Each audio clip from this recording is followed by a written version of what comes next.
الحمد لله وحده والصلاة والسلام على من لا نبي بعده وعلى آله وصحبه الذين أوفوا عهده الذين هم مفاتيح الرحمة ومصابيح الغرر. أما بعد، فأعوذ بالله من الشيطان الرجيم. بسم الله الرحمن الرحيم. حاميم والكتاب المبين إنا أنزلناه في ليلة مباركة إنا كنا منذرين فيها يفرق كل أمر حكيم أمرا من عندنا إنا كنا مرسلين. وقال النبي صلى الله عليه وسلم: إذا كانت ليلة النصف من شعبان فقوموا ليله وصوموا نهاره، فإن الله تبارك وتعالى ينزل لسماء الدنيا من غروب الشمس فيقول: ألا من مستغفر فأغفر له، ألا من مسترزق فأرزق له، ألا من مبتلى فأعافيه، أو كما قال عليه الصلاة والسلام. صدق الله مولانا العظيم وصدق رسوله النبي الكريم، ونحن على ذلك لمن الشاهدين والشاكرين والحمد لله رب العالمين. اللهم صل على سيدنا محمد وعلى آل سيدنا محمد وبارك وسلم. اللهم صل على سيدنا محمد وعلى آل سيدنا محمد وبارك وسلم.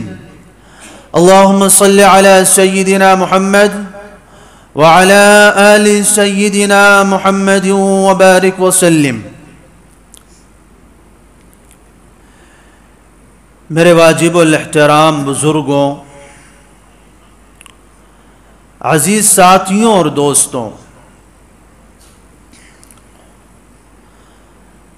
اللہ تبارک و تعالی کا بے پناہ احسان اور کرم ہے کہ اللہ تبارک و تعالی نے ہمیں اور آپ کو آج شعبان کی 15ویں رات میں اپنے گھر میں عبادت کے لیے جمع فرمایا ہے.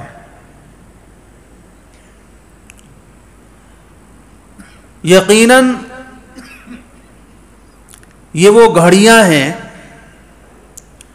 جن میں اللہ تبارک و تعالی کی طرف سے اپنے بندوں کے واسطے اعلانات ہو رہے ہیں.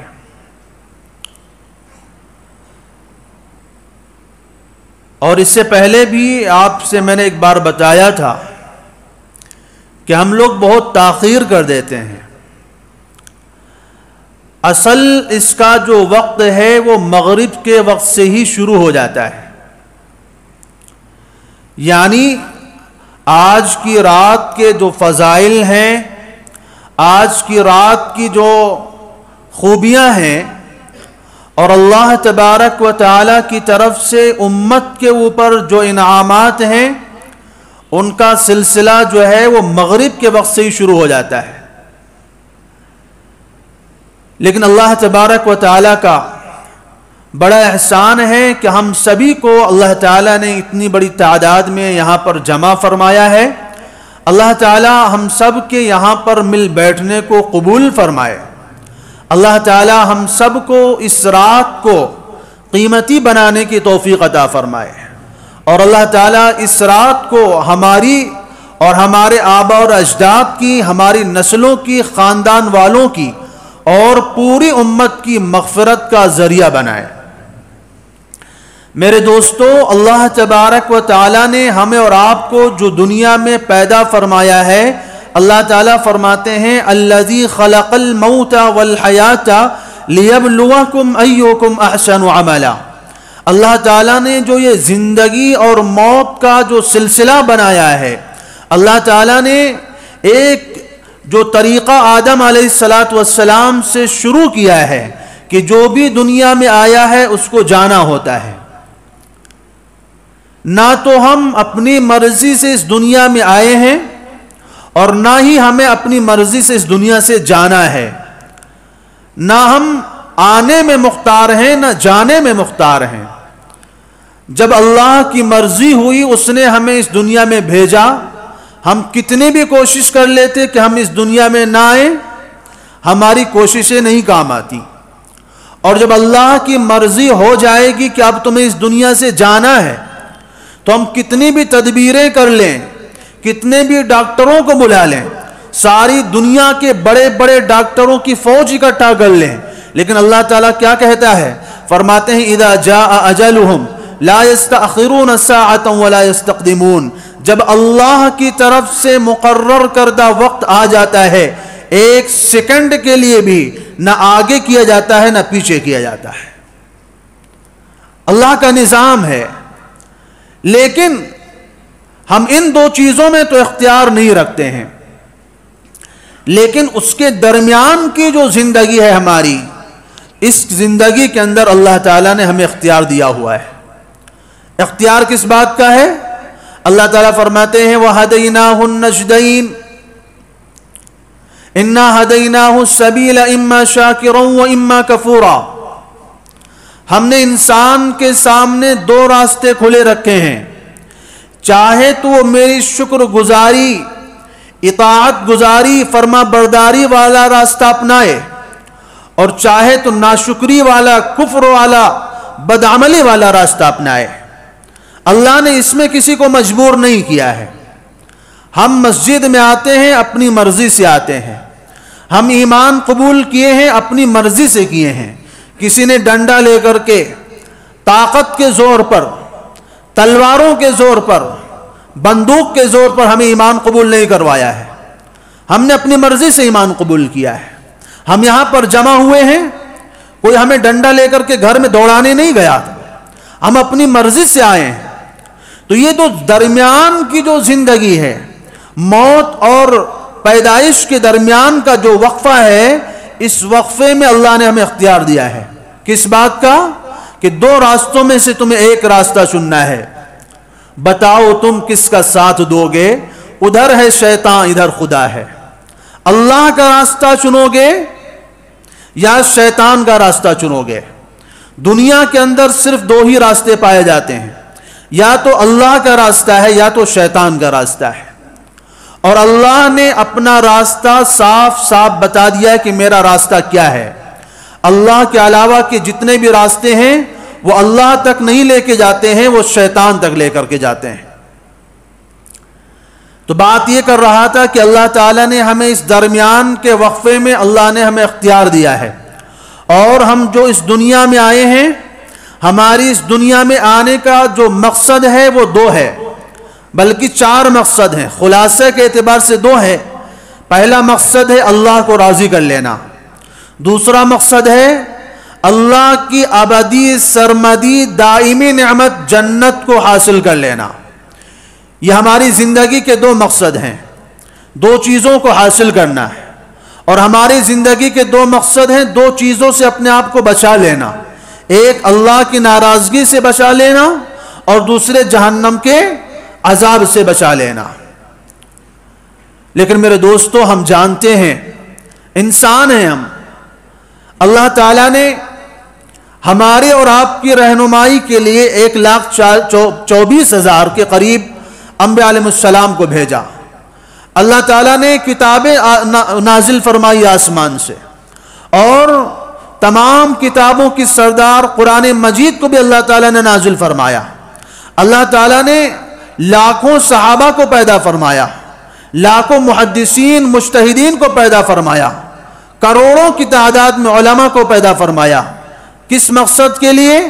کہ اللہ کی رضا کو جو حاصل کرنے کا مقصد ہے اور اللہ کی ناراضگی سے جو بچنے کا مقصد ہے، اس مقصد کو حاصل کرنے کا جو راستہ ہے اور جو طریقہ ہے وہ ان حضرات کے ذریعے ہم کو ملتا ہے۔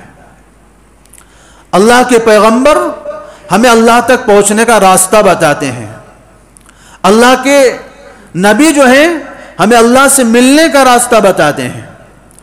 تو بات یہ چل رہی تھی کہ ہم انسان ہیں، ہم سے کوتاہیاں ہوتی ہیں، غلطیاں ہوتی ہیں، تو اللہ تعالیٰ ان غلطیوں کو ختم کرنے کے لیے، ان کوتاہیوں کو اپنے نامہ اعمال سے مٹانے کے لیے اور اپنے اعمال نامے کے اندر سے گناہوں کا صفایا کرنے کے لیے اللہ تعالیٰ کچھ خاص مواقع ہمیں عطا فرماتے ہیں۔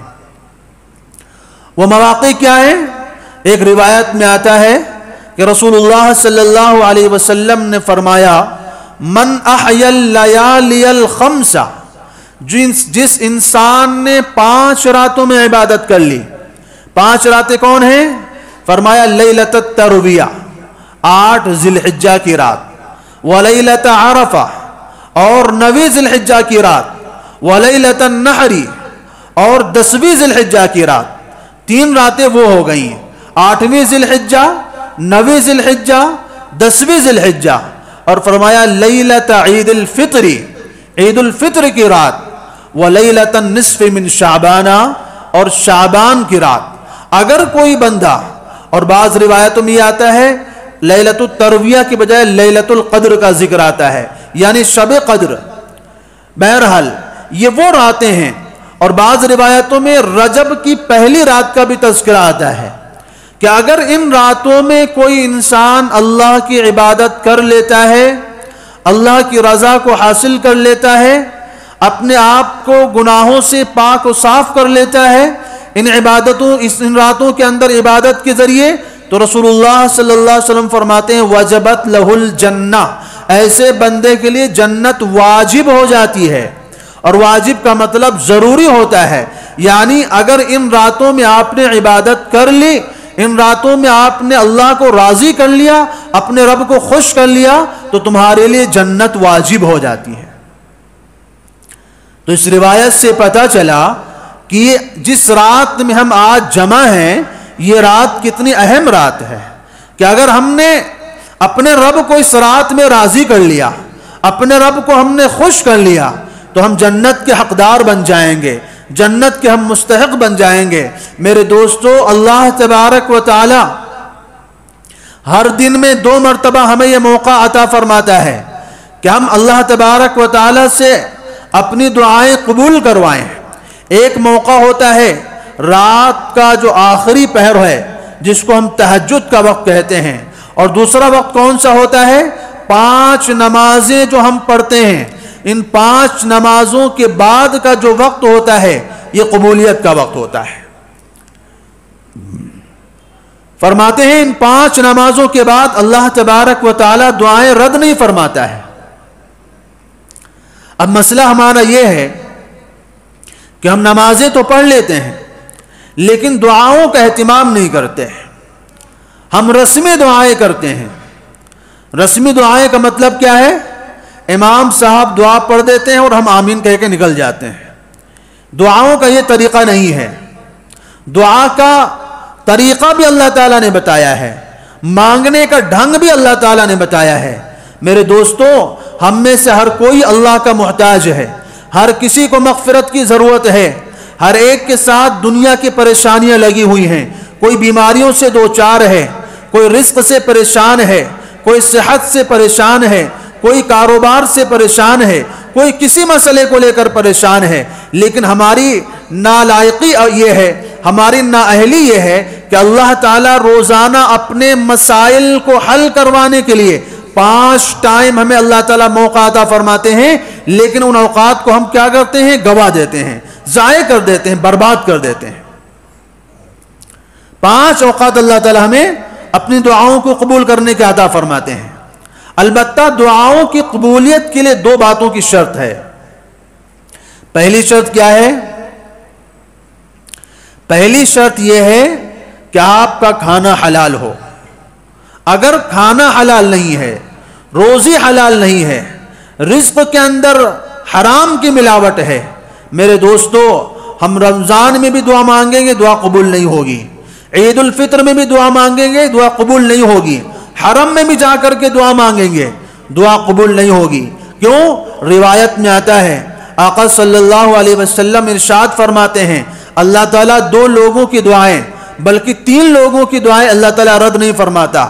ایک والد کی دعا جو اولاد کے لیے ہوتی ہے اللہ تعالیٰ رد نہیں فرماتا ہے، دوسری مسافر کی دعا اللہ تعالیٰ کبھی رد نہیں فرماتا ہے۔ لیکن دوسری طرف ایک روایت میں جناب رسول اللہ صلی اللہ علیہ وسلم ارشاد فرماتے ہیں، کیا فرماتے ہیں؟ فرماتے ہیں ایک بندہ ایسا ہے جو سفر کر کے آتا ہے اور سفر کی وجہ سے اس کی حالت خراب ہو چکی ہے، بدن پورا غبار آلود ہے، کپڑے پرانے ہو چکے ہیں، بال بکھرے ہوئے ہیں اور حالات سے پریشان ہے، اللہ کے سامنے وہ ہاتھ پھیلاتا ہے اور کہتا ہے یا ربی یا ربی یا ربی، اللہ تعالیٰ کو پکارتا ہے عاجزی کے ساتھ۔ لیکن فرماتے ہیں کہ وَمَطْعَمُهُ حَرَامٌ وَمَلْبَسُهُ حَرَامٌ فَأَنَّى يُسْتَجَابُ لَهُ، ایسی حالت میں، ایسی بے کسی کے عالم میں، ایسے پریشانی کے عالم میں، ایسے لاچارگی کے عالم میں بندہ جب اللہ سے دعا مانگتا ہے، اللہ کو دعا قبول کرنی چاہیے تھی،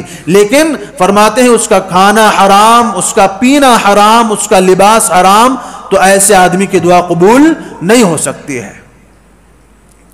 تو میرے دوستو، پتہ یہ چلا کہ ہماری جو دعائیں آج قبول نہیں ہو رہی ہیں اور ہمارے حالات میں جو تبدیلیاں نہیں آتی ہیں، ہمارے حالات میں جو سدھار نہیں آتا ہے، اس کی وجہ کیا ہے کہ ہمارے رزق میں احتیاط نہیں ہے۔ مثلا سود کا چلن ہے، بہت سارے لوگ جوا کھیلتے ہیں، رشوت کھاتے ہیں اور تمام طرح کے وہ حرام اور ناجائز طریقے، جن چیزوں سے شریعت نے منع فرمایا ہے، جن چیزوں کو شریعت نے ان کے قریب جانے سے بھی وارننگ دی ہے، ان چیزوں کو اختیار کرتے ہیں۔ تو رسول اللہ صلی اللہ علیہ وسلم پہلے ہی بتا چکے ہیں کہ ایسی حالت میں دعا قبول نہیں ہو سکتی ہے۔ دوسری وجہ کیا ہے؟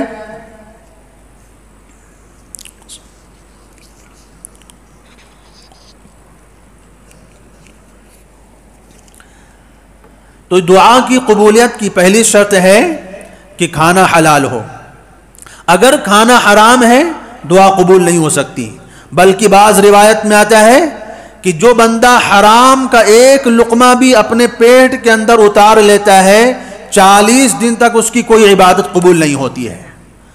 یعنی حرام کے ایک لقمے کی نحوست کیا ہے، حلال رزق کی اہمیت کیا ہے اللہ کی نظر میں، اور حرام کی نحوست کیا ہے کہ آپ نے حرام کا ایک لقمہ اپنے پیٹ میں اتار لیا، کسی کو دھوکہ دے کر کے، کسی کو بیوقوف بنا کر کے، کسی کو جو ہے دھوکے میں مبتلا کر کے، ناجائز طریقے سے اس کو اس کی کم عقلی کا فائدہ اٹھا کر کے آپ نے ایک پیسہ بھی حرام کا حاصل کر لیا، 40 دن تک آپ کی عبادتیں قبول نہیں ہوتی ہیں۔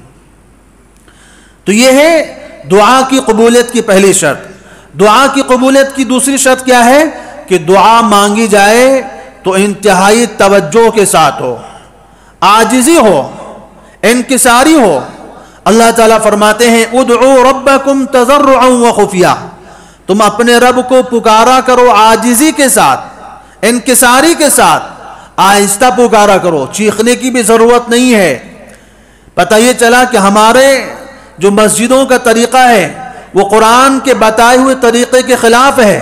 اللہ تعالیٰ کیا فرماتے ادعوا ربکم تضرعا وخفیہ، اللہ کو پکارا کرو عاجزی کے ساتھ، یعنی جب مانگنا ہو تو ہمتاً اللہ کی طرف متوجہ ہوں، اپنی عاجزی، بے کسی، لاچاری، محتاجگی کا اپنے دل میں استحضار ہو، اور اللہ کی مالداری، اس کی غنا اور اس کی جو ہے بے نیازی کا اپنے دل میں استحضار ہو۔ اس حالت میں آپ دعا مانگ رہے ہوں، دل مکمل طور پر اللہ کی طرف متوجہ ہو۔ ایسا نہ ہو کہ دعا تو ہم مانگ رہے ہیں اللہ سے اور دماغ ہمارا کہیں گھوم رہا ہے۔ اگر اس طرح ہم دعا مانگیں گے، اس کے لیے رسول اللہ صلی اللہ علیہ وسلم نے فرمایا ادعوا اللہ وانتم موقنون بالاجابہ، اللہ سے دعا اس حال میں مانگا کرو کہ تمہیں قبولیت کا یقین ہو، تمہارے دل میں اتنا پختہ عقیدہ ہو، اتنا یقین ہو، اتنا تمہیں بھروسہ ہو اپنی ذات پر کہ میں اللہ سے مانگ رہا ہوں، اللہ میری دعا رد نہیں فرمائے گا۔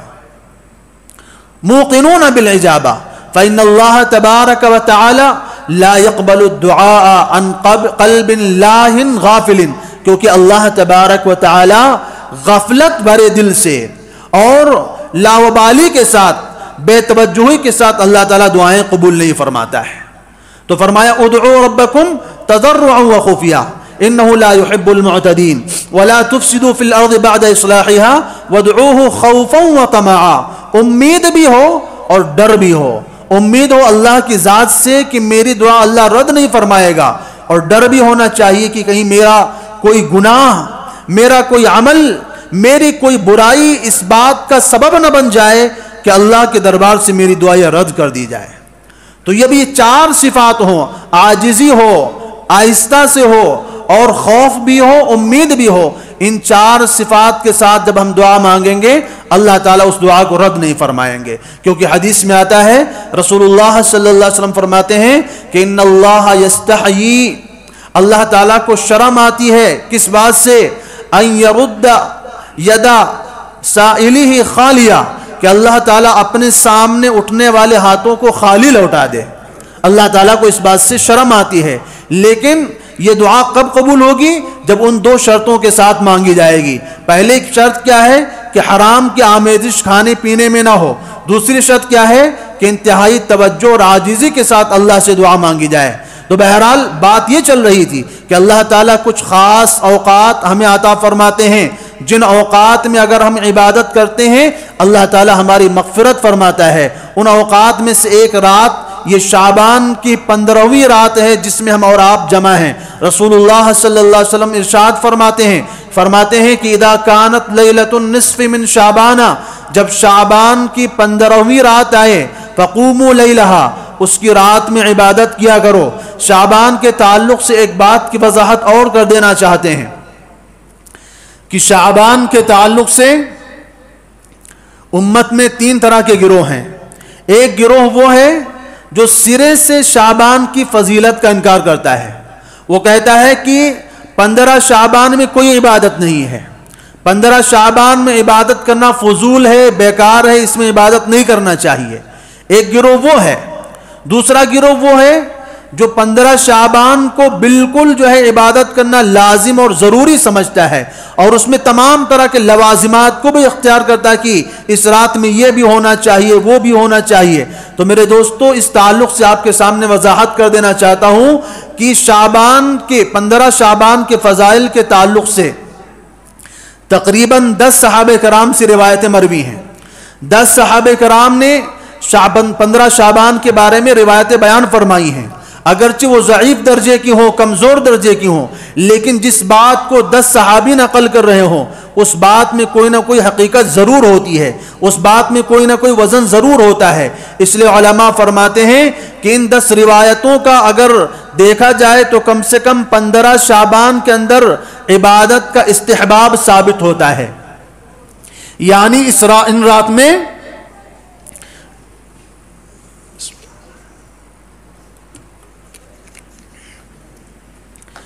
استحباب کا مطلب یہ ہے کہ اس رات میں عبادت کرنا مستحب سمجھا جائے، ضروری نہ سمجھا جائے، لازم نہ سمجھا جائے، اس رات میں عبادت کرنا مستحب کا درجہ رکھا جائے اور کوئی لوازمات اختیار نہ کی جائیں، انفرادی طور پر اپنے طور پر عبادت کی جائے۔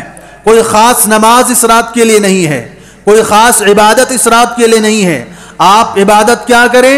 زیادہ سے زیادہ نوافل پڑھیں، آپ تہجد کا اہتمام کریں، نمازوں کی جماعت کی خاص طور سے پابندی کریں، تلاوت قرآن کریم کریں، آپ جو صدقات و خیرات کریں، جو بھی عبادت کے کام ہیں آپ سارے کر سکتے ہیں، لیکن اس کے لیے کوئی خاص طریقہ جو ہے نہیں ہے۔ تو کیا فرمایا؟ اذا کانت لیلۃ النصف من شعبان، جب شعبان کی 15ویں رات آئے، فقوموا لیلہا، تو اس کی رات میں عبادت کیا کرو، وصوموا نہارہا، اور اس کے دن میں روزہ رکھا کرو۔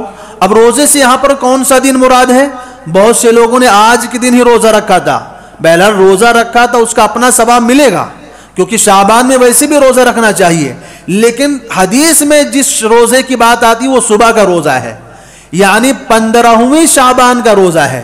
آج کا جو دن گزرا ہے وہ 15 شعبان نہیں تھا، وہ 14 شعبان تھا۔ 15 کی رات کب سے شروع ہوئی ہے؟ مغرب کے وقت سے رات شروع ہوئی ہے، کیونکہ اسلامی کیلنڈر کے اندر رات پہلے آتی ہے، دن بعد میں آتا ہے، کیونکہ آپ جانتے ہیں مہینہ کب بدلتا ہے؟ چاند کے نکلنے سے، اور چاند کب نکلتا ہے؟ مغرب کے وقت نکلتا ہے۔ تو جب مغرب کا وقت ہوتا ہے وہیں سے نیا مہینہ شروع ہو جاتا ہے، جب مغرب کا وقت ہوتا ہے وہیں سے نئی تاریخ شروع ہو جاتی ہے۔ تو اب یہی ہے 15ویں رات چل رہی ہے، کل جو دن آ رہا ہے وہ 15ویں کا دن ہے۔ تو رسول اللہ صلی اللہ علیہ وسلم اس دن کے بارے میں فرماتے ہیں کہ سومو نہارہا، اس کے دن میں روزہ رکھو۔ کیوں؟ اب اس کی وجہ آگے فرماتے ہیں فَإِنَّ اللَّهَ تَبَارَكَ وَتَعَالَى يَنزِلُ لِسَمَاءِ الدُّنْيَا، اللہ تبارک و تعالی آسمان دنیا کی طرف نزول فرماتے ہیں۔ اب یہ نزول کیسا ہوتا ہے؟ وہ اللہ کی شان کے مطابق ہے۔ نزول سے مراد اللہ کی توجہ ہے، اللہ کی رحمتیں متوجہ ہوتی ہیں ان راتوں میں، اور اللہ تعالیٰ کی طرف سے اعلان کیا جاتا ہے۔ 3 زبردست اعلان ہوتے ہیں، الا من مستغفر فاغفر له، الا من مسترزق فارزق له، الا من مبتلا فاعافیہ۔ پہلا اعلان یہ ہوتا ہے کہ کوئی مغفرت کا چاہنے والا ہے، کسی کو مغفرت کی ضرورت ہے۔ عام دنوں میں ہم اللہ سے دعا کرتے ہیں، اللہ ہماری مغفرت فرما، ہمارے آبا اجداد کی مغفرت فرما، پوری امت کی مغفرت فرما۔ ہم روزانہ دعا کرتے ہیں، ہر نماز میں اللہ سے مانگتے ہیں، لیکن یہ وہ رات ہے کہ اس رات کے اندر اللہ تعالیٰ خود ہی اعلان کرتے ہیں، کیا؟ الا من مستغفرین، کیا کوئی مغفرت کا چاہنے والا ہے؟ کیا کوئی جنت کو چاہنے والا ہے؟ کیا کسی کو جہنم سے نجات چاہیے؟ کیا کوئی جہنم سے بچنا چاہتا ہے؟ کیا کوئی میرے غضب سے، میرے غصے سے بچنا چاہتا ہے؟ کیا کوئی میرے عذاب سے نجات چاہتا ہے؟ فرماتے ہیں جو بھی ہو آ جائے اس رات کے اندر۔ الا من مستغفر فاغفر له، آئے کوئی آج رات مغفرت کا چاہنے والا، نجات کا چاہنے والا، جنت کے حصول کی جس کو تمنا ہو، جہنم سے بچنے کی جس کی آرزو ہے، وہ آئے آج کی رات میں اللہ کے دربار میں روئے گڑ گڑائے، اللہ تعالیٰ اس کی مغفرت فرمائے گا۔ اپنے لیے مغفرت مانگنا، گھر والوں کے لیے مغفرت مانگنا، اپنے مرحومین کے لیے مغفرت مانگنا، پوری امت کے مرحومین کے لیے مغفرت مانگنا، یہ اتنی قیمتی رات ہے کہ اللہ کی طرف سے باقاعدہ اعلان ہوتا ہے۔ اور دوسرا اعلان کیا ہوتا ہے؟ الا من مسترزق فارزق له، کیا کوئی روزی کا چاہنے والا ہے؟ یعنی اللہ تعالیٰ کہتے ہیں کسی کو روزی کی ضرورت ہے۔ اب ہم میں سے کس کو روزی کی ضرورت ہے؟ پورا دن صبح سے لے کے شام تک روزی کمانے کے لیے ہمارا گزرتا ہے، نہ جانے کتنے ہمیں جھوٹ بولنے پڑتے ہیں، نہ جانے کتنے لوگوں کو بیوقوف بنانا پڑتا ہے، نہ جانے کیا کیا حیلے اختیار کرنے پڑتے ہیں، کس کے لیے؟ روزی کے لیے، مال آ جائے، روزی میں برکت ہو جائے، روزی میں اضافہ ہو جائے۔ لیکن آج کی رات اللہ کی طرف سے خود ہی اعلان ہو رہا ہے کہ آؤ، تم کن چیزوں میں روزی تلاش کر رہے ہو؟ اگر تمہیں روزی کی چاہت ہے تو ادھر آؤ۔ کیوں؟ روزی تمہارے اسباب میں نہیں ہے، روزی تمہاری دکانوں میں نہیں ہے، روزی تمہارے کاروبار میں نہیں ہے۔ قرآن کہتا ہے وَفِي السَّمَاءِ رِزْقُكُمْ، تمہاری روزی کہاں ہے؟ آسمانوں میں ہے۔ جب آسمان سے روزی اترے گی تب تو تمہارے دکان میں آئے گی، جب آسمان سے روزی اترے گی تبھی تو کاروبار میں آئے گی، جب آسمان سے روزی اترے گی تبھی تو باغات میں اور کھیتوں میں آئے گی، ورنہ پھر روزی کہاں سے لاؤ گے؟ زمین کو کھود کر کے دیکھ لو، ایک دانہ بھی نہیں ملے گا۔ پیڑوں کو کاٹتے چلے جاؤ، آپ کسی بھی پھلدار پیڑ کو جا کر کے اس کی درخت کو کاٹو، لکڑی کے علاوہ کچھ نہیں ملے گا اندر۔ یہ پھل کہاں سے آتے ہیں؟ زمین کے اندر سے غلے کہاں سے پیدا ہوتے ہیں؟ فرمایا وَفِي السَّمَاءِ رِزْقُكُمْ، آسمان سے روزی اترتی ہے۔ کیسے اترتی ہے؟ ایک روایت میں آتا ہے رسول اللہ صلی اللہ علیہ وسلم ارشاد فرماتے ہیں کہ جب مومن بندے کا، جب اللہ کے کسی نیک بندے کا انتقال ہوتا ہے تو آسمان کا وہ دروازہ روتا ہے جس دروازے سے اس کی روزی اترا کرتی تھی۔ پتہ یہ چلا کہ ہماری روزی کہاں سے آتی ہے؟ آسمانوں سے آتی ہے۔ تو آج اسی آسمان والا رب ہمیں پکار کر کے کہہ رہا ہے الا من مسترزق فارزق له، جس کو روزی کی ضرورت ہے، کاروبار میں ترقی چاہیے، رزق میں وسعت چاہیے اور رزق میں برکت چاہیے، مسائل حل کروانے ہیں، پریشانیاں دور کروانی ہیں، وہ آج کی رات میں آئے، میرے سامنے ہاتھ پھیلائے، مجھ سے درخواست کرے، میں اس کی روزی کو، میں اس کی جو ہے روزی عطا کروں گا۔ تو تو یہ دوسرا اعلان ہوتا ہے. تیسرا اعلان کیا ہوتا ہے؟ الا من مبتلن فاعافیہ، کیا کوئی پریشان آدمی ہے دنیا میں؟ اب ہم میں سے کوئی پریشان نہیں ہے. کون ایسا ہے جس کے ساتھ پریشانیاں لاحق نہیں ہیں؟ ہر کوئی پریشان ہے. کوئی کسی مسئلے کو لے کر پریشان ہے، کوئی کسی مسئلے کو لے کر پریشان ہے. لیکن اللہ تعالیٰ کیا فرما رہے ہیں کہ آج آؤ، اپنی پریشانی بیان کرو، اپنا دکھ بیان کرو، اپنا دکھڑا میرے سامنے ذکر کرو، مجھے بتاؤ کہ تمہیں کیا کیا پریشانیاں ہیں، کیا کیا مسائل ہیں، کیا کیا ضروریات ہیں، وہ ساری پریشانیاں میں تمہاری دور کروں گا. یہ اللہ کی طرف سے اعلان ہوتا ہے. نبی صلی اللہ علیہ وسلم بیان فرماتے ہیں اللہ بھی سچا ہے، اس کا نبی بھی سچا ہے، اللہ کا وعدہ بھی سچا ہے، نبی کا وعدہ بھی سچا ہے. جس بات کو اللہ کا نبی بیان فرما دے، اس بات کے اندر کسی کو شک ہو جائے، وہ اس کا ایمان ہی باقی نہیں رہے گا. تو پتہ یہ چلا کہ رات بہت اہم رات ہے. اس رات کے اندر اس کو ہمیں قیمتی بنانا ہے. گھومنے میں، چوراہوں پہ، ادھر ادھر ہوٹلوں پہ، سڑکوں پر گزارنا نہیں اس کو، اور گروہ بنا کر کے، جھنڈ بنا کر کے گھومنے کے لیے رات نہیں ہے. یہ رات ہے اپنے مسائل کو حل کروانے کے لیے. یہ رات ہے اپنی مغفرت کروانے کے لیے. یہ رات ہے اپنی روزی کو حاصل کرنے کے لیے. یہ رات ہے اپنی تمام مشکلات کو اللہ کے سامنے بیان کرنے کے لیے. ایک دوسری روایت میں آتا ہے کہ رسول اللہ صلی اللہ علیہ وسلم فرماتے ہیں کہ آتانی جبرائیل علیہ السلام میرے پاس آئے اور کہنے لگے ہذہ لیلۃ النصف من شعبان، آج یہ شعبان کی 15ویں رات ہے. وَلِلَّهِ عُتَقَاءُ فِيهَا عَدَدَ الشَّعْرِ غَنَمِ بَنِي کلب، فرمایا اس رات میں اللہ تعالیٰ بنو کلب کے بکریوں کے بال کے برابر لوگوں کی مغفرت فرماتے ہیں. عرب کے اندر بنو کلب ایک بہت بڑا خاندان تھا، اور ان کا جو پیشہ تھا وہ بکریاں پالنا تھا. وہ ہزاروں لاکھوں بکریاں پالا کرتے تھے.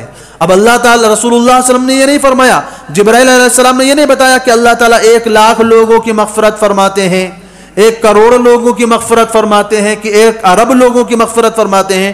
فرمایا بنو کلب کی جو بکریاں ہیں، اور ان بکریوں کے جسم کے اوپر جتنے بال ہیں، ان بال کی تعداد کے برابر اللہ تعالیٰ لوگوں کی مغفرت فرماتے ہیں. ایک دوسری روایت میں فرماتے ہیں، حضرت عائشہ رضی اللہ تعالیٰ عنہ کی روایت ہے، جس قرآن کریم کی جو آیت میں نے آپ کے سامنے خطبے میں پڑھی، اللہ تعالیٰ فرماتے ہیں فیہا یفرق کل امر حکیم، اس رات کے اندر ہر اہم چیز کے بارے میں فیصلہ ہوتا ہے. کیا فیصلہ ہوتا ہے؟ روایت میں آتا ہے حضرت عائشہ رضی اللہ تعالیٰ عنہ سے رسول اللہ صلی اللہ علیہ وسلم نے بیان فرمایا، کیا اتدرین ما فی ہذہ اللیلہ، عائشہ کیا تمہیں معلوم ہے کہ اس رات میں کیا ہے؟ تو میں نے کہا ما فیہا یا رسول اللہ، اللہ کے رسول مجھے معلوم نہیں کہ اس میں کیا ہے، اس رات کے اندر کیا ہے. تو رسول اللہ صلی اللہ علیہ وسلم فرماتے ہیں فیہا ان یکتب، اس کے اندر اللہ تعالیٰ کی طرف سے فیصلے کیے جاتے ہیں، کل مولود فی ہذہ السنۃ، کہ اس سال میں کتنے لوگوں کو پیدا ہونا ہے، دنیا میں کتنے لوگوں نے جنم لینا ہے. وَفِيهَا أَن يُكْتَبَ كُلُّ حَالِكُم مِّن بَنِي آدَمَ فِي هَذِهِ السَّنَةِ، اور فرمائے اس رات میں اس بات کا بھی فیصلہ ہونا ہوتا ہے کہ اس سال میں کتنے لوگوں کو دنیا سے جانا ہے، کتنے لوگوں کے بارے میں جو ہے دنیا سے اترنے کا، اڑ جانے کا اور دنیا سے جانے کا فیصلہ ہوتا ہے. یہ وہ رات ہے. پتہ یہ چلا کہ یہ رات کتنی اہم رات ہے، کہ یہ موت اور حیات کے فیصلے کی رات ہے، زندگی اور موت کے فیصلے کی رات ہے. آج کی رات میں نہ جانے کتنے لوگوں کے پیدا ہونے کا فیصلہ ہوگا، اور نہ جانے کتنے لوگوں کے مرنے کا فیصلہ ہوگا آج کی رات میں. اچھا، آپ کو ایک بات کا اشکال ہوگا کہ حدیثوں میں آپ نے یہ بھی سنا ہوا ہے کہ اللہ تعالیٰ نے مخلوق کی تقدیرات کو دنیا کے بنانے سے 50,000 سال پہلے لکھ دیا تھا. آپ نے یہ بھی سنا ہے کہ جب بچہ ماں کے پیٹ میں ہوتا ہے، 4 مہینے کا ہوتا ہے، تو اللہ تعالیٰ ایک فرشتے کو بھیجتے ہیں. وہ فرشتہ کیا کرتا ہے؟ اس کی تقدیر کو لکھ جاتا ہے کہ اس کی روزی کتنی ہوگی، یہ کیا کرے گا، نیک بنے گا کہ برا بنے گا، جنتی ہوگا کہ جہنمی ہوگا. ایک فیصلہ ماں کے پیٹ میں لکھ دیا جاتا ہے. ایک حدیث میں آتا ہے کہ 50,000 سال پہلے، کب؟ دنیا بنانے کے 50,000 سال پہلے فیصلہ ہو گیا. تو پھر آج کون سا فیصلہ ہو رہا ہے؟ فیصلے تو سارے پہلے ہو چکے ہیں. ایک فیصلہ 50,000 سال پہلے ہو چکا ہے, اور ایک فیصلہ تب ہو چکا ہے جب ہم ماں کے پیٹ میں 4 مہینے کے تھے, اس وقت فیصلہ ہو چکا ہے. تو آج کی رات میں کون سا فیصلہ ہوتا ہے؟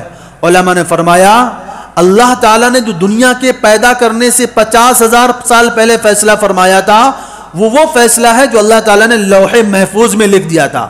اس کے بارے میں فرشتوں کو خبر نہیں ہے, وہ لوح محفوظ میں لکھا گیا فیصلہ ہے. اور اسی طرح انسان کی جو ماں کے پیٹ میں بھی جو فیصلہ لکھا جاتا ہے, اس کے بارے میں بھی فرشتوں کو خبر نہیں ہوتا ہے. آج کی رات میں جو فیصلہ ہے, وہ فیصلہ وہ لکھا جاتا ہے کہ آج کی رات میں لکھ کر کے فرشتوں کے حوالے کیا جاتا ہے. گویا کہ نئے سال کا بجٹ تیار ہوتا ہے, کس کو روزی ملنی ہے, کس کو تنگی آنی ہے, کس کا مال ڈوب جانا ہے, کس کو کاروبار میں ترقی ہو جانی ہے, کس کو بیمار ہو جانا ہے, کس کے ساتھ ایکسیڈنٹ ہونا ہے, کس کی موت واقع ہو جانی ہے, کون اپنی شادیوں کی تیاری میں لگا ہے, کون اپنے مکان کو بنانے میں لگا ہے, کون اپنے کاروبار کو چمکانے میں لگا ہے, اور کس کے بارے میں اللہ تعالیٰ کی طرف سے دنیا سے جانے کا فیصلہ کیا جا رہا ہے, وہ ساری باتیں آج لکھ کر کے فرشتوں کے حوالے کی جائیں گی. کیونکہ اللہ کے حکم سے دنیا کا نظام فرشتوں کے حوالے ہوتا ہے. رزق پہنچانے والے بھی فرشتے الگ ہیں, اور جان نکالنے والے بھی فرشتے الگ ہیں, انسان کی حفاظت کرنے والے بھی فرشتے الگ ہیں. اللہ تعالیٰ نے الگ الگ فرشتوں کی الگ الگ ڈیوٹیاں لگائی ہوئی ہیں. تو اللہ نے جو فیصلہ لوح محفوظ میں لکھا تھا دنیا کے پیدا کرنے سے 50,000 سال پہلے, اس فیصلے میں سے 1 سال کی جو روداد ہے وہ آج کی رات میں لکھ کر کے فرشتوں کے حوالے کی جائے گی. آج کی رات میں اگلے سال کا بجٹ تیار ہوگا. اب آپ جانتے ہیں جب حکومتیں بجٹ تیار کرتی ہیں تو اس وقت جو ہے بجٹ کے اندر تبدیلی کا بھی موقع ہوتا ہے. لوگوں کی طرف سے اور علاقے والوں کی طرف سے حکومتوں کو درخواست جاتی ہے, ہمارے علاقے میں فلاں چیز کی ضرورت ہے, ہمارے علاقے میں روڈ اچھا نہیں ہے, ہمارے علاقے میں ان چیزوں کی سہولیات نہیں ہے, ہمارے لیے فلاں چیزوں کے بارے میں دیکھا جائے. تو آج کی رات میں چونکہ بجٹ اگلے سال کا تیار ہو رہا ہے, کامیابی ناکامی, زندگی موت, روزی اور تنگی پریشانی, ان ساری چیزوں کے بارے میں فیصلے ہو رہے ہیں. تو اللہ تعالیٰ نے اپنی درخواست پیش کرنے کا ہمارے لیے موقع دیا ہے کہ اگر تمہیں کچھ تبدیلیاں کروانی ہیں, کچھ مطالبات ہیں, کچھ چاہتے ہیں, کچھ خواہشیں ہیں, اور کچھ تمہارے دل کی کچھ آرزویں ہیں, کچھ تمنائیں ہیں, تو آج آؤ پیش کر لو. جب اگلے سال کا بجٹ تیار ہو رہا ہے, اگر تمہیں کچھ تبدیلیاں کروانی تو کروا لو آج کی رات. کیونکہ حدیث میں آتا ہے لا يرد القدر الا الدعاء, تقدیر کو صرف دعا ہی بدل سکتی ہے, دعا کے علاوہ اور کوئی چیز تقدیر کو ٹال نہیں سکتی ہے. اگر تقدیر کو کوئی چیز ٹال سکتی ہے تو اللہ سے دعا کرنا ہی ٹال سکتا ہے. تو یہ وہ رات ہے کہ اس رات میں اگر ہم اللہ سے دعا کریں گے, اللہ تعالیٰ ہو سکتا ہے ہمیں ناکاموں میں اللہ نے لکھ دیا ہو سکتا ہے کہ ہمارے بارے میں موت کے فیصلے ہو چکے ہوں, ہو سکتا ہے کہ ہماری جو ہے رزق کے چھن جانے کے فیصلے ہو چکے ہوں, ہو سکتا ہے ہمارے اوپر کسی بڑی مصیبت کے نازل ہونے کے فیصلے لکھ چکے ہوں. لیکن میرے دوستو, اگر ہم نے اللہ سے دعا کر لی تو ہماری وہ تقدیر ٹل سکتی ہے, وہ فیصلہ اللہ کا بدل سکتا ہے. تو یہ وہ رات ہے. تو کیا فرمایا کہ اللہ تعالیٰ ایک تو یہ فیصلہ فرماتے ہیں کہ اس سال جن لوگوں نے پیدا ہونا ہے, جن لوگوں نے مرنا ہے, ان کے بارے میں فیصلہ ہوتا ہے وَفِيهَا تُرْفَعُ أَعْمَالُهُمْ. اور ایک فیصلہ یہ بھی ہوتا ہے کہ آج پچھلے سال میں جتنے بھی نیکیاں کی ہیں, جتنے بھی گناہ کیے ہیں, وہ سارے اللہ کے دربار میں پیش کیے جائیں گے. تو جب اللہ کے دربار میں ہمارے عمل پیش ہو رہے ہیں تو اللہ تعالیٰ سے معافی کی درخواست بھی ابھی کرنا ہے ہمیں کہ ہم نے جو پچھلے سال کوتاہیاں کی تھی اللہ انہیں معاف کر دی, جب آئندہ سال ہم نہیں کریں گے. اللہ سے معافی بھی مانگنی ہے. وَفِيهَا تُنزَلُ أَرْزَاقُهُمْ. اور اسی رات میں اللہ کی طرف سے روزیوں کے بھی فیصلے ہوتے ہیں, جیسا کہ اس سے پہلی روایت کے حوالے سے بھی آپ کے سامنے بات آئی. تو یہ چند روایتیں میں نے آپ کے سامنے رکھی ہیں جس کے اندر اللہ کے رسول صلی اللہ علیہ وسلم نے ہمیں اس رات کی اہمیت کو بتایا ہے کہ اس رات کے اندر کیا کیا چیزیں ہوتی ہیں اور کیا کیا فیصلے ہوتے ہیں اور کیسے کیسے کام اللہ تبارک و تعالیٰ کی طرف سے انجام دیے جاتے ہیں. اب یہ رات ہمارے آقا حضرت محمد مصطفیٰ صلی اللہ علیہ وسلم کیسے گزارا کرتے تھے, اس تعلق سے بھی ایک بات ذکر کر کے اور 2-4 باتیں ذکر کر کے اپنی بات کو ختم کروں گا. ایک روایت میں آتا ہے کہ حضرت عائشہ رضی اللہ تعالیٰ عنہ فرماتی ہیں کہ ایک رات رسول اللہ صلی اللہ علیہ وسلم گھر میں تشریف لائے. پھر بستر پر لیٹنا چاہا، لیٹنے کے بجائے پھر واپس باہر چلے گئے۔ میرے دل میں وہی خیال آیا جو عام عورتوں کے دل میں آتا ہے کہ نبی صلی اللہ علیہ وسلم کی میرے علاوہ بھی تو 8 بیویاں ہیں، ہو سکتا ہے کسی دوسری بیوی کے پاس گئے ہوں۔ میرے دل میں وہی خیال آیا کہ شاید رسول اللہ صلی اللہ علیہ وسلم میری سوکن کے پاس تشریف لے گئے ہوں، کسی بیوی کے پاس گئے ہوں۔ کہتے میں پیچھے پیچھے گئی تو دیکھا نبی صلی اللہ علیہ وسلم کہاں گئے ہیں؟ جنت البقیع، یعنی مدینے کا جو قبرستان ہے وہاں پر گئے ہوئے ہیں، اور وہاں پر آپ صلی اللہ علیہ وسلم وہاں کے مردوں کے لیے مغفرت کی دعا مانگ رہے ہیں۔ کہتے میں نے جب یہ دیکھا تو مجھے بڑی شرمندگی ہوئی، میں چونکہ پیچھے دوڑتی ہوئی گئی تھی تو میرا سانس پھولنے لگا، میں جلدی سے بھاگی آئی گھر واپس، تو پیچھے سے رسول اللہ صلی اللہ علیہ وسلم تشریف لے آئے۔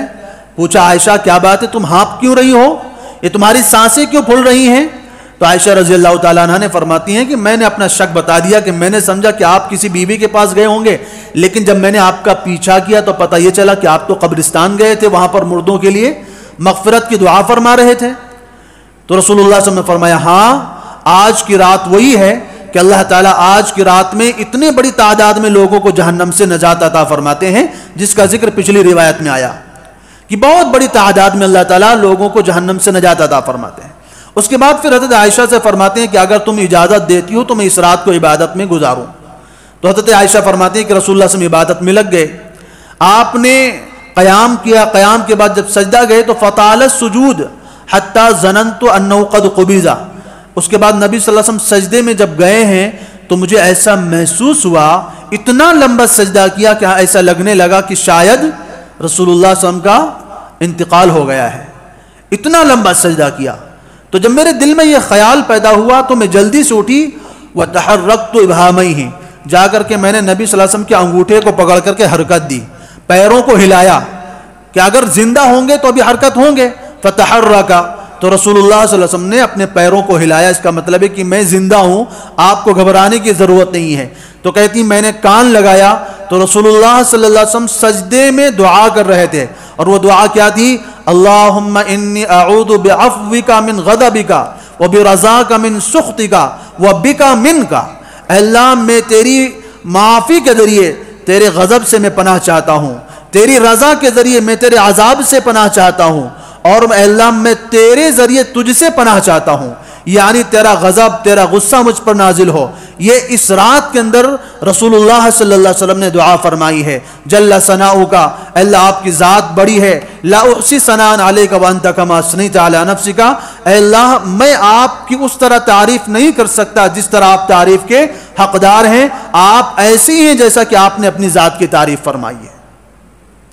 تو اس حدیث سے پتہ چلا کہ رسول اللہ صلی اللہ علیہ وسلم نے اس رات کو کیسے گزارا تھا، اللہ کی عبادت میں، سجدے کے اندر، رکوع کے اندر، دعا کے اندر عاجزی اور انکساری کرتے ہوئے۔ ایک صحابی نے رسول اللہ صلی اللہ علیہ وسلم سے پوچھا تھا تو نبی صلی اللہ علیہ وسلم نے اس کی وجہ یہی بتائی تھی کہ یہ وہ رات ہے کہ اس رات میں اللہ کے دربار میں عمل پیش ہوتا ہے، اس لیے میں چاہتا ہوں کہ اللہ کے دربار میں جب میرا عمل پیش ہو تو میں اس کی عبادت میں لگا رہوں۔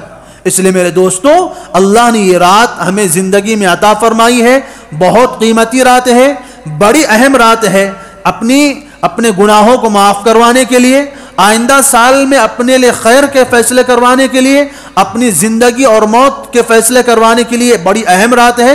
اس لیے اس رات کو جو ہے عبادتوں میں گزاریے، ادھر ادھر گھومنے میں صرف نہ کیجیے، فضول کاموں میں نہ خرچ کیجیے، اور زیادہ سے زیادہ اللہ تعالیٰ کی عبادت میں لگیے۔ اب اس رات کو کیسے گزارنا ہے، چونکہ وقت لمبا ہو جائے گا، ساری باتیں نہیں بیان کی جا سکتی ہیں، اس لیے میں اپنی بات کو سمیٹتا ہوں، ورنہ اس رات کے تعلق سے کچھ باتیں وہ بھی آتی ہیں کہ کوئی گناہ کچھ ایسے ہوتے ہیں کہ ان گناہ کے ہوتے ہوئے اس رات میں عبادتیں قبول نہیں ہوتی ہیں۔ ان میں سے ایک شرک کا گناہ ہے، دوسرا جو ہے زنا ہے، ایک شراب پینا ہے، رشتہ داریوں کو توڑنا ہے، قطع تعلقی کرنا ہے، کینہ رکھنا ہے، اور زنا کرنا ہے، کھلم کھلا بدکاری کرنا ہے۔ یہ وہ اسباب ہیں، یہ وہ گناہ ہیں جن کے ہوتے ہوئے اللہ تعالیٰ ان راتوں بھی لوگوں کی مغفرت نہیں فرماتے ہیں۔ تو ابھی اس کو بیان کرنے کے لیے اگر وقت چاہیے تو پھر 1 گھنٹہ چاہیے ہوگا، اس لیے اب اس تفصیل میں نہ جاتے ہوئے آپ کے سامنے بس اتنی باتیں رکھنا چاہوں گا کہ اس رات کو ہمیں گزارنا کیسے ہے۔ تو سب سے پہلے ہمیں تو اس بات کا اہتمام کرنا ہے کہ ہم نے جس طرح عشاء کی نماز ہم نے جماعت کے ساتھ پڑھی ہے، فجر کی بھی جماعت ہماری چھوٹنی نہیں چاہیے، کیونکہ حدیث میں آتا ہے جس نے عشاء کی نماز اور فجر کی نماز جماعت کے ساتھ پڑھ لی اس کو پوری رات کی عبادت کا ثواب مل جاتا ہے۔ عشاء کی نماز آپ نے جماعت کے ساتھ پڑھ لی، آدھی رات کا ثواب مل گیا۔ فجر کی نماز آپ نے جماعت کے ساتھ پڑھ لی، پوری نماز کا ثواب مل گیا۔ آج الحمدللہ اللہ کے فضل و کرم سے اتنی بڑی تعداد میں ہم جمع ہیں، تو ایک بات اور بھی آپ کے سامنے کہہ دینا چاہتے ہیں، وہ یہ ہے کہ آج کی رات، جیسا کہ میں نے حدیث کے حوالے سے بتایا کہ جو اس رات کی جو عبادت ہے وہ صرف مستحب کا درجہ رکھتی ہے، یہ نہ کوئی فرض عبادت ہے، نہ کوئی واجب ہے، نہ کوئی ضروری عبادت ہے۔ اگر آج کی رات کوئی عبادت نہ کرے، جا کے سو جائے، اس کے اوپر کوئی گناہ نہیں ہوگا، کوئی پکڑ نہیں ہوگی، اللہ کی طرف سے کسی کے بارے میں پوچھا نہیں جائے گا کہ تو نے 15 شعبان میں عبادت کیوں نہیں کی تھی۔ لیکن چونکہ آج کی رات اہم ہے، فیصلے کی رات ہے، اس لیے ہر ایک کو فکر ہوتی ہے کہ آج کی رات میں ہم بھی عبادت کریں اور اپنی تقدیر کے فیصلے ہم اللہ سے کروائیں، اس لیے ہر کوئی جمع ہوتا ہے۔ لیکن میرے دوستو، اس کی حیثیت صرف کیا ہے؟ مستحب کی ہے، فرض یا واجب کی نہیں ہے۔ بقیہ ہماری جو نمازیں ہوتی ہیں 5 وقت کی، وہ فرض ہیں، ان کے بارے میں اللہ تعالیٰ کے دربار میں جواب بھی دینا ہے۔ حدیث میں آتا ہے اول ما یحاسب به العبد یوم القیامت الصلاۃ، قیامت کے دن سب سے پہلے عبادت میں کس عبادت کا سوال ہوگا؟ نماز کے بارے میں پوچھا جائے گا۔ جس کی نمازیں صحیح نکل آئیں آگے طرف جایا جائے گا، اگر نمازیں خراب ہو گئیں تو پھر آگے دیکھا بھی نہیں جائے گا کہ آپ نے کیا کیا کام کیا ہے۔ تو فرائض کے بارے میں اللہ کے ہاں سوال ہے، اور فرائض کی حیثیت دنیا کی تمام عبادتوں سے بڑھ کر ہے، اس لیے فرائض کا اہتمام کرنے کا آج سے عہد کریں کہ جتنی بڑی تعداد میں آج ہم یہاں نفل عبادت کے لیے جمع ہوئے ہیں، اتنی بڑی تعداد میں ہم فرض عبادت میں بھی جمع ہوں گے، کیونکہ 1 لاکھ نفل بھی ہم پڑھ لیں ایک فرض کے برابر نہیں ہو سکتی ہے۔ فرض کا ثواب اپنا ہے، جیسے وقتوں کا بادشاہ ہوتا ہے اور کوئی سپاہی ہوتے ہیں، تو ہزاروں نہیں کروڑوں سپاہی جمع ہو جائیں، لیکن کیا بادشاہ کے مقام کو پہنچ جائیں گے؟ نہیں پہنچ سکتے ہیں۔ تو یہ نوافل کا جو ثواب ہوتا ہے وہ تھوڑا ہوتا ہے، فرائض کا ثواب بہت زیادہ ہوتا ہے، اس لیے فرائض کا اہتمام پہلے ضروری ہے۔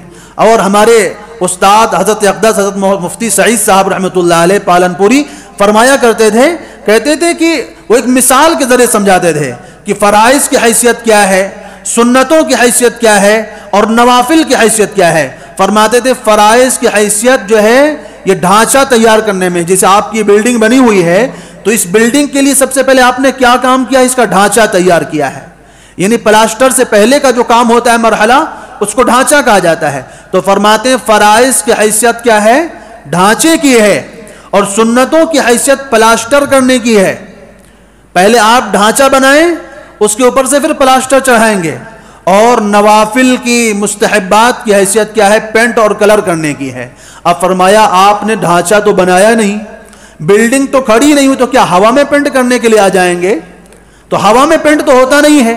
آپ کو خوبصورت بنانا ہے، بلڈنگ کو اچھا بنانا ہے، تو پہلے آپ کو کیا کرنا؟ پہلے ڈھانچے کو بنانا ہے، اس کے اوپر پھر پلاسٹر چڑھانا ہے، پھر اس کے اوپر جو ہے کلر کرنا ہے، پینٹ کرنا ہے۔ تو یہ نوافل جو عبادتیں ہوتی ہیں، یہ نفلی جو عبادتیں ہوتی ہیں، صرف پینٹ کی حیثیت رکھتی، کلر کرنے کی حیثیت رکھتی ہیں، اس سے پہلے آپ کو ڈھانچہ بنانا پڑے گا۔ تو فرائض کی اہمیت زیادہ ہے، اور اس کے بعد سنتوں کی اہمیت ہے، اس کے بعد تیسرے درجے میں نوافل اور مستحبات آتی ہیں۔ اس لیے آج کی اس رات میں جس طرح ہم نفل عبادت کے لیے جمع ہوئے ہیں، تو کوشش کریں کہ اسی طرح ہم ہر فرض کو ادا کریں، کیونکہ میں نے بار بار آپ سے یہی کہا کہ ایک فرض کی جو حیثیت ہے لاکھوں نفل مل کر کے اس کے برابری کا درجہ نہیں رکھتی ہے۔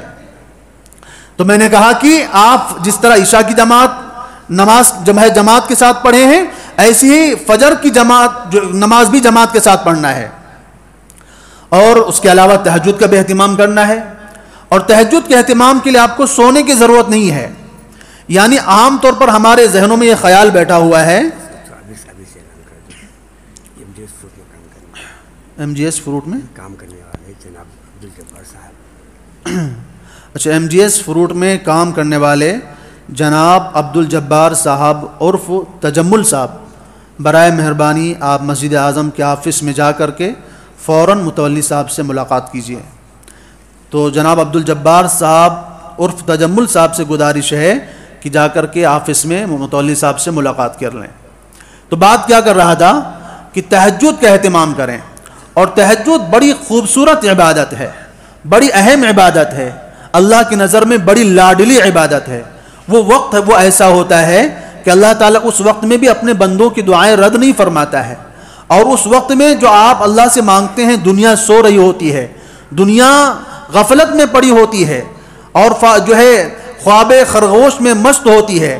ایسے وقت میں جو بندہ اللہ کی عبادت میں لگا ہوتا ہے، ایسے لوگوں کے بارے میں رسول اللہ صلی اللہ علیہ وسلم فرمایا، ایسے لوگوں کو کہا جائے گا تدخل الجنت بسلام، جنت میں سلامتی کے ساتھ داخل ہو جاؤ، کہ جو اس حال میں عبادت کرتے ہیں جب دنیا سو رہی ہو۔ لیکن تہجد کے حوالے سے میں آپ کے سامنے وہ وضاحت کرنا چاہتا تھا کہ تہجد کے لیے سونے کی ضرورت نہیں ہے۔ اگر آپ کو اس بات کا خطرہ ہے کہ ہم رات کو نہیں اٹھ پائیں گے، ہماری صبح آنکھ نہیں کھلے گی فجر سے پہلے، اور ہم فجر ہی میں ڈائریکٹ جا کر کے اٹھیں گے، آپ چاہتے ہیں کہ آپ تہجد پڑھیں، تو آپ عشاء کے بعد 2-4 رکعتیں پڑھ کر کے بھی سو سکتے ہیں، آپ کو تہجد کا ثواب مل جائے گا۔ ضروری نہیں کہ آخری پہر میں پڑھا جائے، کیونکہ تہجد کا وقت ہوتا ہے عشاء کے بعد۔ اب عشاء کا وقت رہتا ہے جب مغرب کا وقت ختم ہوا وہاں سے لے کر کے فجر کے وقت تک، یعنی جب تک فجر کا وقت شروع نہیں ہوتا تب تک عشاء کا وقت باقی رہتا ہے۔ تو جب تک عشاء کا وقت رہتا ہے تب تک تہجد کا وقت رہتا ہے۔ اور تہجد کب سے شروع ہوتی ہے؟ جب آپ نے عشاء کا فرض پڑھ لیا، اس کے بعد آپ کبھی بھی چاہیں تہجد پڑھ سکتے ہیں۔ تہجد کتنی رکعت پڑھنی ہے؟ کم سے کم 4 رکعت پڑھیں، اور اس سے اچھا ہے کہ 8 رکعت پڑھیں، اور سب سے اچھا یہ ہے کہ 12 رکعتیں پڑھیں۔ یہ تہجد کی عبادت ہو گئی۔ ایک نماز ہے جس کو ہم صلاۃ التسبیح کے نام سے جانتے ہیں۔ صلاۃ التسبیح کے بارے میں آپ نے سنا ہوگا کہ اس نماز کو رسول اللہ صلی اللہ علیہ وسلم نے اپنے چچا کو سکھائی تھی، اور کہا تھا کہ یہ وہ نماز ہے کہ اس کی وجہ سے اللہ تعالیٰ آپ کے تمام گناہوں کو معاف فرما دے گا، صغیرہ کبیرہ چھوٹے بڑے ہر طرح کے گناہ اللہ تعالیٰ معاف فرما دے گا۔ کتنے بھی زیادہ تعداد میں گناہ ہوں، پوری زندگی کے گناہوں کو اللہ تعالیٰ آپ کی معاف فرما دے گا اگر آپ نے اس نماز کو پڑھ لیا۔ اور تاکید فرمائی کہ اگر آپ سے ہو سکے تو روزانہ پڑھا کریں، اگر روزانہ نہ پڑھ سکیں تو ہفتے میں 1 دن پڑھ لیا کریں، ہفتے میں نہ پڑھ سکیں تو مہینے میں 1 بار پڑھ لیا کریں، اور مہینے میں بھی نہ پڑھ سکیں تو سال میں 1 بار ضرور پڑھا کریں۔ اور عام طور پر ہم لوگوں کا بھی حال ہے کہ ایسی راتوں میں ہمیں صلاۃ التسبیح کی بھی توفیق ہو جاتی ہے، ورنہ کون روزانہ پڑھنے جائے گا، کون ہفتے میں پڑھنے جائے گا۔ لیکن خیر یہ بھی غنیمت ہے کہ ہم سال میں یا مہینے میں یا ہفتے ہی میں پڑھ لیا کریں، اور فرمایا اگر سال میں بھی نہ ہو سکے تو زندگی میں 1 بار ضرور پڑھا کریں۔ پتہ یہ چلا کہ جس نماز کو نبی صلی اللہ علیہ وسلم اتنی تاکید سے فرما رہے ہو وہ نماز بڑی اہم ہے۔ اس لیے خصوصیت کے ساتھ آج کی رات ویسے بھی آپ نے ارادہ کیا ہے عبادت کرنے کے لیے، تو آج کی رات میں صلاۃ التسبیح کا اہتمام کریں۔ صلاۃ التسبیح کیسے پڑھی جاتی ہے وہ ذرا سن لیجئے۔ صلاۃ التسبیح 4 رکعت ہوتی ہے، اور ان نمازوں کے اندر دیگر نمازوں میں فرق کیا ہے کہ صلاۃ التسبیح میں ایک تسبیح پڑھی جاتی ہے، اس لیے اس کو صلاۃ التسبیح کہتے ہیں۔ وہ تسبیح کیا ہے؟ سبحان اللہ والحمد للہ ولا الہ الا اللہ واللہ اکبر، بس اتنا ہی 4 کلمات ہیں، سبحان اللہ والحمد للہ ولا الہ الا اللہ واللہ اکبر۔ یہ وہ 4 کلمات ہیں جو آپ کو اس نماز میں پڑھنے ہیں۔ کتنی مرتبہ پڑھنا ہے؟ 4 رکعت نماز میں آپ کو 300 مرتبہ پڑھنا ہے، 300 مرتبہ 4 رکعت نماز میں۔ کس طرح؟ آپ کو ہر رکعت میں 75 مرتبہ پورا کرنا ہے، ہر رکعت میں 75 مرتبہ پورا کرنا ہے۔ 75 مرتبہ کیسے پورا کرنا ہے؟ اس کے لیے 2 طریقے ہیں۔ پہلا طریقہ یہ ہے آپ نماز شروع کریں، قرآن پڑھیں، ثنا پڑھیں، قرآن پڑھیں، سورت پڑھیں، اس کے بعد جو ہے آپ 15 مرتبہ تسبیح کو پڑھیں، اس کے بعد رکوع میں چلے جائیں، رکوع کی تسبیح پڑھیں، یعنی عام طور پہ جو ہم سبحان رب العظیم پڑھتے ہیں اس کو پڑھنے کے بعد پھر 10 مرتبہ پڑھیں، 25 ہو گیا۔ پھر اس کے بعد رکوع سے سیدھا کھڑے ہو جائیں، کھڑے ہونے کے بعد آپ کیا کریں؟ 10 مرتبہ پھر پڑھیں تو 35 ہو گیا۔ پھر آپ سجدے میں جائیں گے، پہلے سجدے میں 10 مرتبہ تسبیح کے بعد پڑھیں، یعنی سبحان ربی الاعلیٰ پہلے پڑھ لیں، اس کے بعد پھر اس تسبیح کو پڑھنا ہے۔ تو اب 10 مرتبہ یہاں سجدے میں پڑھا تو 45 ہو گیا۔ پھر سجدے سے جب اٹھ کر بیٹھیں گے دونوں سجدوں کے درمیان پھر 10 مرتبہ پڑھیں گے تو یہ ہو گیا 55 مرتبہ. پھر دوسرے سجدے میں جائیں گے, اب دوسرے سجدے میں پھر سجدے کی تسبیح کے بعد اس کو 10 مرتبہ پڑھیں گے تو ہو گیا 65 مرتبہ. اب دوسرے سجدے سے پھر اٹھ کر کے پھر آپ کے سامنے دو اختیار ہیں, چاہے تو بیٹھے بیٹھے 10 مرتبہ پڑھ لیں اور چاہے تو کھڑے ہو کر کے 10 مرتبہ پڑھ لیں. تو اس طرح ایک رکعت میں جو ہے آپ کے 75 ہو جائیں گے, اور جب 4 رکعت آپ اسی طرح پڑھیں گے تو آپ کے کل 300 مرتبہ مکمل ہو جائیں گے, 300 مرتبہ. تو اس تسبیح کو خاص طور سے آپ سمجھ لیں کہ آپ کو ہر رکعت میں 75 مرتبہ پڑھنا ہے. اور کیسی ترتیب بنانا ہے کہ قرآن پڑھنے کے بعد کھڑے ہونے کی حالت میں 15 مرتبہ پڑھ لیں, بقیہ ہر حال میں رکوع سے اٹھتے ہوئے سجدے میں, پھر سجدے سے اٹھ کر, پھر دوسرے سجدے میں, پھر دوسرے سجدے سے اٹھ کر, تمام حالتوں میں کتنی مرتبہ 10 مرتبہ پڑھیں گے تو کل 75 مرتبہ آپ کی نماز آپ کی جو ہے تسبیحات ہو جائیں گی. اور جب 4 رکعت میں اسی طرح پڑھیں گے تو کل آپ کے